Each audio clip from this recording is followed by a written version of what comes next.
was interesting. Now, not only did I hear about this topic when I was listening to a triple KO podcast with Max Splicer, Matt Muscles. Did I say Max Splicer? You Not did. Max Splicer. I'm sorry, I miss Max Splicer because he basically gave up FGC Hollywood. But Man. yeah, so it was Matt McMuscles, Maximilian Dude, and Justin Wong. They were actually talking about this game and saying how they think it's not going to come back. But somebody also did a Reddit thread where they were talking about how Tekken players complain that they haven't gotten an update in a while, but they was like, man, Soul Calibur 6 hadn't had an update since 2020. So it's basically to a point where, I mean, I guess it's safe to say, you know, you don't want to necessarily say 100%, but it seems like that game has been left alone. It's no longer receiving any support. So, which leads to the question, like they were talking about in Triple KO, do you think this is the end of the rope for Soul Calibur? One thing that was known, I don't know the guy's name, but they talked about it in the Triple KO podcast, was actually that the main guy who was champion for Soul Calibur to keep going and stuff like that, he said that if this game didn't hit, if it didn't do well, that he was actually going to leave, and he left. So, you know, I guess you could say that this game didn't meet their expectations, but we're here to, you know, contemplate on that a little bit more. So, do you think that this might be the end of the road for Soul Calibur? Now, MC Mason is more of the Soul Calibur historian than me. I love Soul Calibur 2. Who didn't? If you didn't, Right. I mean, just turn in your FGC card because Yeah, pretty you much. have bad taste and you're a liar. But I love Soul Calibur 2. I think it was Soul Calibur 4, the one that came out, and everybody was like, it kind of like was real polarizing, then a lot of people like it. Was that Soul Calibur 4? I feel like it was kind of like that that one, and then like Soul Calibur 5 I think was kind of polarizing because a bunch of characters that they had, like, you know, like they had like Killig. Remember, like Killig became like the male random character in the game, and then they Yeah. had like they didn't there was no they had like the one kid that kind of replaced him. Then they had Natsu, who was kind of supposed to replace oh man, Taki. Mhm. And then they like, I mean, Soul Calibur 5 was okay, but I feel like, yeah, like there, I mean, you could say like it was polarizing about either one of the. I mean, so Salamel wasn't in that game, you know, which was weird. Like, I'm like, dude, why'd y'all take Salamel out of the game? It was strange. Just a lot of really strange decisions, I think, in Soul Calibur 5, in my opinion. Mhm. I don't know, like, anyway, continue, sir. I'm sorry. Yeah, see, I definitely played Soul Calibur 2. Mhm. I played Soul Calibur 3. Now I don't know what year Soul Calibur 4 came out. Maybe you could check that real quick, but Yeah. I don't know what year Soul Calibur 4 came out, but I know by the time I got into college, and I got into college in fall of 2011, I kind of like fell up off of it. And I definitely think Soul Calibur 5 was one of the games that this is a sad story, but I bought that game at that time because I was trying to, like, you know, like, oh, this girl I like, she plays Soul Calibur, so I'm gonna go buy it. Didn't even have a system or nothing. You know, it's like I'll just play it on her system and stuff. And then my friends was telling me like, you know, that's a dumb idea, right? And I was like, it'll work out. It didn't work out. I never played the game, so Shame. spent I'm that sorry to money hear for that. nothing.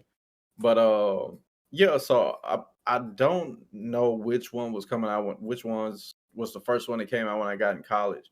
But by the time I got in college, that's when I was kind of like easing off of fighting games because the degree I was getting, it was just kind of like, look, you don't have no time for nothing else. Like, I need your life for Right. the next 4 years, like nothing else. What year So did you go to college? what year? I Yeah, wouldn't. I wouldn't. Fall 2011. 2011. Yeah. Probably Soul Calibur 5. Soul Calibur 4 came out 2008. Yeah. Okay. So I definitely played forward and too, but by the time I got to college, I was off of it. So yeah, I mean, it's. I love the series. One thing I Oh yeah.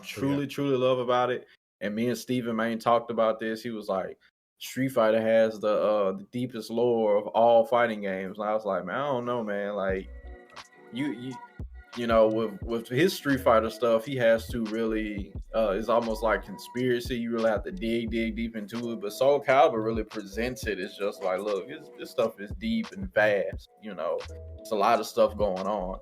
And Yeah, they invest in their story like a lot, yeah, just off rip. So I mean, it was one of the fighting games that basically one of the few that you was coming back for the story. I know we were growing exactly. up. I mean, I was playing Street Fighter just because it was cool, not because I wanted to know the story.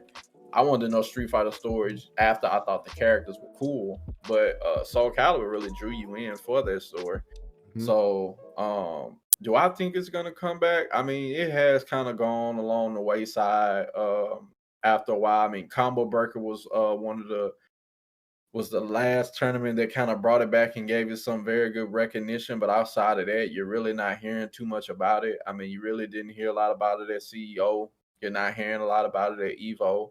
And then outside of that, I mean, it's really kind of, I mean, I don't want to say it been relegated to a Discord game, but It's I close. mean, you're not hearing a lot about it. Uh, Not at all. So do I think it seems like it's going in that direction with all the pieces that you put together? You would like to say, yeah, I think this is probably going to be it. Uh, you know, but I was almost going to start singing "This Is It" by Michael Jackson. But but yeah. So it's seeming like it's going that way, but I don't want to say it because it's one of Mhm. our series that we hold dear and fond and stuff like that. And I just don't want to lay the hammer down and just be like, "Yep, that's it. Next case." But it seemed like it's going in that direction. So, what about you? Yeah, I don't know, man. I'm not a I mean, like, you know me, man. I love Soul Calibur, and I will definitely agree with you. I think that Soul Calibur has like some of the richest like story. Like, I mean, they go super deep into it. And the thing about it is like if, for those of you who don't know, like Soul Calibur 6 for all intents and purposes is basically like I mean, in some ways, it's kind of a reboot of the story, but it kind of isn't. It's basically a parallel, almost like a parallel timeline. It's like a different timeline. And they've been like, okay, there's characters from the other timeline, from the original timeline, that are kind of like speaking to people in the new timeline, like, yo, like this happened over here. So you might want to watch out, kind of thing, which is like, I was like, wow, that's pretty nuts. I They mean, kind like, of did that because people hated what they did with five, huh? Like yeah, I don't they think had people to like make that too that much. timeline. Because, like, I mean, the problem with that is there were some characters that they had in five that were cool, like Zwei. Zwei was a cool character with like the wolf spirit like floating behind him. That was Yeah, cool. I don't know if I like the whole thing with Patroclus and his sister Pyrrha. I mean, I think they were cool characters, but I would have preferred if they made them their own characters instead of them just being like, yeah, they're basically just like Cassandra and Sophitia with like hmm different looking characters. Then when they have like Patroclus, Alpha or whatever, Beta, whatever, what have you, and yeah. he's like, Imperial was like the Omega. Yeah, they had like the Omega in the Alpha. Yeah, yeah. And it's like, oh yeah, pure Patroclus Alpha or whatever, and it's like, oh okay, cool. What's he do? Oh, he's just basically Setsuka. He's just Setsuka. He's just Setsuka. And I was like, and here's the thing, like when they do that, like they gotta know that they're kind of making people a little angry because they're like the people are expecting to see their character in the game. Now, people like one thing you got to understand with like at least for me personally, and I know some people I don't, and Rexon, I don't know if like you feel the same, but like I don't get attached to fighting styles. I get attached to the character. hmm Like I'm invested in their story. I'm invested. Even characters I don't even play. I'm invested in Raphael's story. I don't play Raphael, but I'm invested in seeing what happens with him for and sure. Amy, you know? And let's be honest, Raphael beat Nightmare. He beat Nightmare, regardless of how you feel about the way he won. He beat him, right? Pre- And like Raphael beat Nightmare, and like the thing about it is like then he had to deal with the consequence. I hate to say it, he had to deal with the consequences of winning that fight because that changed his life after that. Like his entire him as a human being, he's not even a human being anymore because of what happened. Yeah.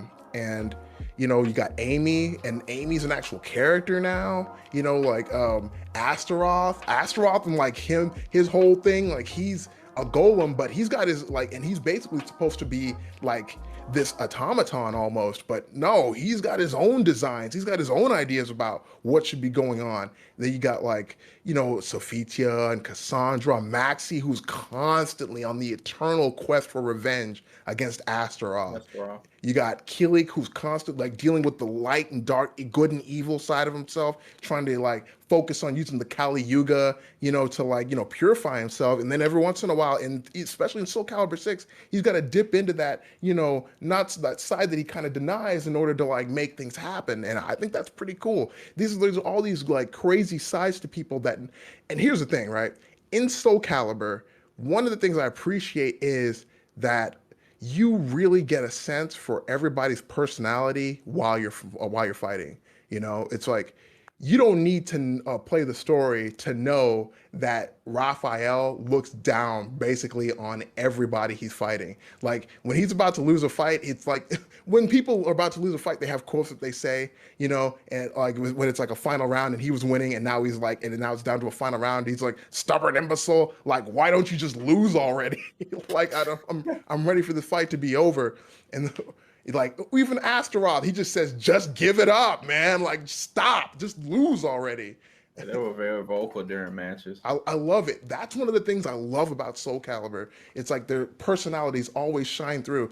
And back to the original topic though, is that I don't know, man. I mean, all the evidence points to no, that we might not get another Soul Calibur game. Like that's all the evidence to me seems like might not get another one. But at the same time, I'm just like, I always hold out hope because I didn't think we were going to get Soul Calibur 6, to be honest. After Soul Calibur 5, I was like, oh, okay, this is probably going to be the last one we get. And they're like, nah, here's Soul Calibur 6. Like, who's to say that another champion may or may not rise for Soul Calibur 6? There might be somebody out there in Namco Bandai right now saying, hey, listen, like Soul Calibur 6, we can't let it die. Because Soul Calibur 6 was not treated fairly. It was not treated. I don't think it was like Soul Calibur 6. Remember when Soul Calibur 2 came out and nobody cared about any other fighting game that was out at that time? Nobody cared about Street Fighter. Nobody cared about Tekken. Nobody cared about Bloody Roar. Nobody cared about like, Dead or Alive. It was Soul Calibur. Everybody I knew was playing Soul Calibur 2. Everybody. And when I was in high school, everybody had a character in Soul Calibur 2. There was not one single person that I knew that was not playing Soul Calibur 2. Everybody played it. And it wasn't even like, oh, we just play. Like everybody played it on every console. Everybody played on GameCube. Everybody played on PS2. Everybody played on Xbox. Because everybody wanted to experience all the different characters. Heihachi, Link, Spawn, like that was kind of the novelty of playing Soul Calibur 2. Like there was so much like in between each console, the variation in like the guest characters. I always thought that was really cool. Even in like the generation after that, Xbox 360, PlayStation 3, you have Yoda and Darth Vader, and then you have Star Killer in both. And it's always seemed like they kind of went out of their way to like make these like, to make it more interesting, Ezio Auditore da Firenze and Soul Calibur 5. Regardless of how you feel about that, Ezio was freaking cool in that game. Like he was like when he's about to do a special, oh, I tried to warn you. Like I love that. That was man. I'll be honest, like I said, I didn't think we were going to get a Soul Calibur 6, and we got a Soul Calibur 6. So I mean, like I said, the evidence points to no, but I would be very happy to be proven wrong.